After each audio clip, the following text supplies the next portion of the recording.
Hello കൂട്ടുകാരെ, എല്ലാവർക്കും എൻ്റെ പുതിയ വീഡിയോയിലേക്ക് സ്വാഗതം. ഞാനിന്നൊരു മാങ്ങ അച്ചാർ വെക്കാൻ പോവുകയാണ്. ഇത് കണ്ടോ, കുറച്ച് മാങ്ങ ഞാൻ അരിഞ്ഞു വെച്ചിട്ടുണ്ട്. അപ്പോൾ ഇതിനെ ഒന്ന് ഞാൻ ചെറിയ പീസായിട്ട് അരിഞ്ഞുകൊണ്ടിരിക്കുകയാണ്. അപ്പോൾ ഒന്ന് അരിഞ്ഞെടുത്തിട്ട് നമ്മുടെ മാങ്ങ എല്ലാം അരിഞ്ഞു തീർന്നു. ഇനി ഉപ്പും കായവും കൂടെ വിരകി വെച്ച് 10 മിനിറ്റ് അടച്ചു വയ്ക്കാൻ പോവുകയാണ്.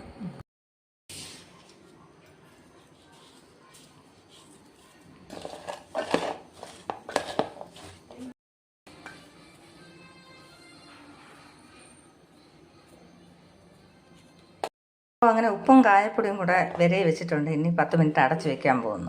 അപ്പോൾ ഞാൻ അരിഞ്ഞു വെച്ച മാങ്ങ അച്ചാറിടാൻ പോവുകയാണ്. ഇത് ഞാനൊരു വെറൈറ്റി രീതിയിലാണ് ഈ മാങ്ങ അച്ചാറിടാൻ പോകുന്നത്. ഈ രീതിയിൽ ഇട്ടിട്ടുണ്ടോ എന്ന് എനിക്കറിയില്ല, എന്നാലും നമുക്ക് വീഡിയോയിലോട്ട് പോകാം. അപ്പോൾ ഞാൻ നേരത്തെ തന്നെ ഇതിൽ കായവും ഉപ്പും ഒക്കെ ചേർത്ത് വിരകി വെച്ചിട്ടുണ്ട്. അപ്പോൾ ഇതിൽ ഈർപ്പം വെള്ളം ഇങ്ങനെ ഊറി നിൽക്കുകയാണ്. അതിന് ഞാനൊന്ന് കളയാൻ പോവുകയാണ്. കടുവ് മാങ്ങയായിട്ട് ഇടുന്നതല്ല, മാങ്ങ പെരട്ടാണ്.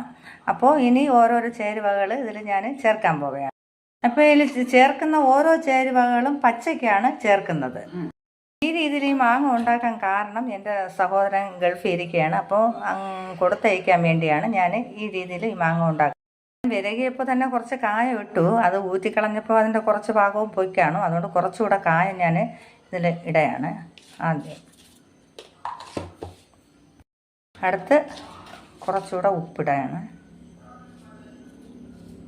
അടുത്ത് ഉലുവാപ്പൊടി ഇടുന്നു.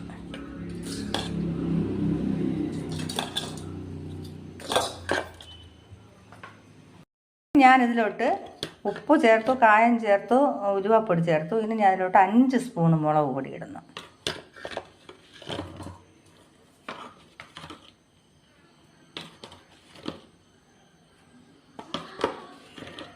കണ്ടോ, 5 സ്പൂൺ മുളക് പൊടി.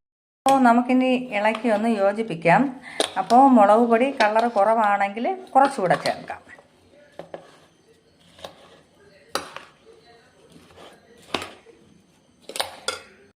വെച്ചു, എന്നാലും മുളക് പൊടി അല്പം കുറവാണ്. അപ്പം ശകലം കൂടെ ഒന്ന് മുളക് പൊടി ഞാൻ ചേർക്കുകയാണ്.